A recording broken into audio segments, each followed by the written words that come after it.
The end of civilization. Coming soon to an America near you. America can't collapse. We're as powerful as ancient Rome. Simpson menyatakan bahwa Amerika ini masih kuat atau dia tidak bisa gagal. Kekuatan Amerika ini sama persis seperti kekuatan Romawi kuno. Benarkah demikian, terkhusus bagi Amerika ataupun secara global mengenai ekonomi di 2023 ini? Sepertinya masih berbahaya. Kemudian clue yang diberikan oleh The Simpsons ini akan kita bahas di sini berkaitan dengan salah satu postingan di Twitter, teman-teman. Kemudian ada juga kita update mengenai Bitcoin serta ETH. Untuk itu, let's dive in. My friend, welcome back everyone to Black Cuan. Terima kasih telah mengupdate berita kripto dari channel ini. Teman-teman, di kesempatan kali ini yang pertama saya ingin bahas adalah mengenai sebuah postingan dari Unusual Whales yang mengatakan bahwa resesi akan menghantam di spring. Kemudian S&P 500 akan crash 25% bahkan lebih. Ini dikatakan oleh David Rosenberg ya, yang merupakan seorang top ekonomis. Dan David Rosenberg juga di sini meng-highlight ya teman-teman, ini dikutip dari Market Insiders, jika resesi tidak terjadi di tahun 2024 kuartal pertama, dia akan menghapus telur yang ditaplok-taplok ke mukanya dia. Jadi cukup confidence juga ya apa yang dikatakan oleh si David Rosenberg di sini teman-teman. Dan ini merupakan postingan di tanggal 7 September 2023 ini teman-teman. Yang menurut saya berkaitan juga dengan apa yang disampaikan oleh The Simpsons mengenai clue bahwa inflasi ini tidak bisa dikontrol ataupun bahaya krisis itu mengancam kita. Kemudian sementara itu untuk di Amerikanya sendiri, Jerome Powell itu tetap dengan objektif mereka, primary objektif mereka. Dia katakan bahwa misi utama tetap adalah soft landing. Untuk mencapai ke sana, Jerome Powell menyatakan bahwa dia akan membawa suku bunga ini turun secara perlahan sambil menghindari resesi. Bisa tidak? Benarkah dia akan menghentikan kenaikan suku bunga? Itu yang jadi pertanyaannya, teman-teman. Kemudian yang berkaitan dengan The Simpsons tadi yang pertama kita bahas itu adalah ini sebuah postingan dari David Jolkatz yang merupakan CTO dari Ripple, teman-teman.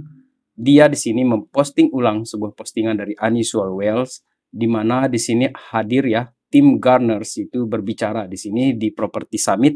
Menurut David Schwartz, dia katakan bahwa others must suffer.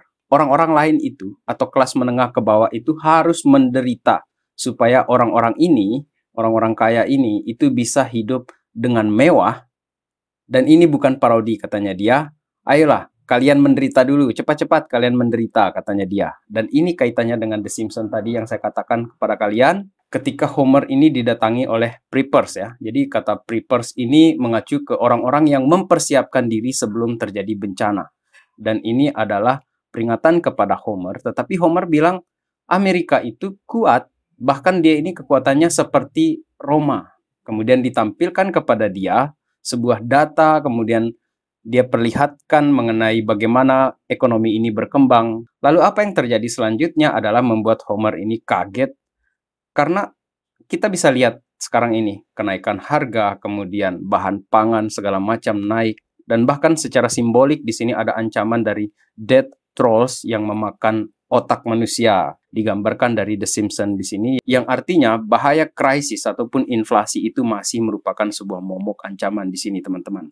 Dan balik lagi ke postingannya di sini, Tim Garner di sini menyatakan ya, teman-teman, bahwa mereka ini menginginkan tingkat pengangguran ini dinaikkan dulu, bahkan sampai 40-50%.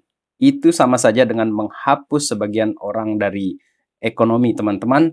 Dan dia bilang bahwa kita perlu untuk melihat penderitaan di dalam ekonomi ini. We need to see the pain in the economy. Dan kita ingatkan kepada orang-orang ini bahwa mereka ini bekerja kepada orang yang meng-hire mereka, bukan sebaliknya. Dan dia jelaskan bahwa pandemi di 2020-2021 itu telah membuat banyak orang ini menerima uang yang tidak sesuai dengan jam kerja mereka. Ya salah satunya karena Amerika mencetak dolar pada saat itu, teman-teman. Oleh karena itu dia katakan bahwa sekaranglah saatnya kalian kelas menengah ke bawah ini untuk membayar apa yang sudah kalian nikmati selama 2-3 tahun belakangan ini. Ya seperti itu saya memahami yang dikatakan oleh Tim Gurner di sini, teman-teman ya. Dan ini pun berdasarkan apa yang secara sarkas dikatakan oleh David Jolkatz-Swart di sini, bahwa mereka ini memang menginginkan kita menderita dulu supaya ini ekonomi bisa balik lagi atau baik lagi, atau ekonomi itu tetap dibuat sedemikian rupa supaya middle class itu ke bawah ya, menengah bawah itu tetap berada pada posisi yang semestinya. Dan menurut saya di sini, karena kita mengutip David Jolkatz, salah satu alasan kenapa orang-orang ini menakuti kripto adalah karena kripto ini menawarkan kebebasan bagi orang-orang, teman-teman, sehingga mereka ini tidak lagi tergantung kepada mata uang yang bisa dicetak kapan saja oleh pemerintah. Itu salah satu poin penting dari narasi kripto di sini, teman-teman. Dan terakhir, poin pentingnya seperti dikatakan oleh Homer, oh berarti selama ini kita ini adalah budak dari sebuah sistem, dikatakan oleh dia. Jadi clue dari The Simpsons di sini menurut saya cukup jelas ya, bahwa memang middle class ini ingin di-crash dulu sebelum ekonomi ini akan dinarasikan kembali membaik. Itu yang saya tangkap dari narasi-narasi dari si The Simpsons ataupun Jolkatz di sini, teman-teman. Kemudian sebelum kita ke BTC, teman-teman, ada hal menarik di sini karena ada salah satu orang di sini yang memasang short di Ethereum, teman-teman, di Ethereum. $20 juta short on chains. Oke, teman-teman, ini menjadi pertanyaan juga buat kita. What does Sifu know? Oke, ini Sifu ini nama pemilik walletnya, teman-teman. Ini hampir $20 juta yang dipasang ini di Ethereum Perpetual, teman-teman. Dia pasang short di sini. Dan kalau kita lihat di postingan aslinya dia di sini, Loser Lips, nama akunnya itu sifu.eth. Dan dia posisinya adalah short di sini, teman-teman. $18.740.000, teman-teman. Itu size yang dipasang. Menurut teman-teman, apa yang dia ketahui dan kita tidak ketahui di sini? Coba teman-teman tulis di kolom komentar. Saya ingin tahu pendapat kalian. Oh ya, sebelum kita lanjut, apabila teman-teman menyukai konten Black Cuan, silakan untuk menyempatkan waktu sebentar saja untuk like ke video ini. Baik teman-teman, kita lanjutkan sekarang ini menuju ke salah satu update mengenai pasar NFT yang saya ambil dari Watcher Guru. Dikatakan bahwa 95% dari NFT market ini sudah tidak berharga lagi sekarang berdasarkan reports dari si Watcher Guru di sini, teman-teman. Dan menurut saya ini merupakan bagian dari skema bear market juga di sini, teman-teman. Artinya ini betul-betul di squeeze, diperas habis-habisan sampai orang-orang merasa tidak ada masa depan lagi. Baik itu di NFT, di altcoins, ataupun di Bitcoin-nya sendiri, teman-teman. Kemudian, apakah Bitcoin skenarionya persis seperti yang digambarkan oleh orang-orang ini? Reg Capital di sini memberikan sebuah gambaran. Do you believe? Apakah kamu percaya bahwa Bitcoin ini akan tumbang seperti yang pernah terjadi di fase sebelumnya? Kemudian sekarang ini akan menuju ke level sekitar 20-an ribu, teman-teman. Apakah itu bisa? Karena memang Bitcoin ini dalam short term holders ini banyak yang panik, teman-teman. Dan saya berharap teman-teman di Black Cuan tidak panik. Dan saya yakin bahwa teman-teman yang long term di kripto ini tidak mungkin panik dong. Masa sih penurunan segini aja kita sudah panik? Menurut saya tidaklah. Karena di balik orang-orang yang panik itu ada Robert Kiyosaki yang menyarankan beli Bitcoin sekarang sebelum pasar ini jatuh. Teman-teman, kita bisa setuju, kita bisa pro dan kontra mengenai hal ini. Akan tetapi menurut Robert Kiyosaki di sini, mengenai pergerakan harga ini sebelum 2025, dia mengatakan bahwa inilah momen untuk membeli emas, silver, Bitcoin. Itulah yang kamu punya sekarang ini untuk mengamankan aset kita. Amerika ini sedang bangkrut, broke, teman-teman. Habis uangnya.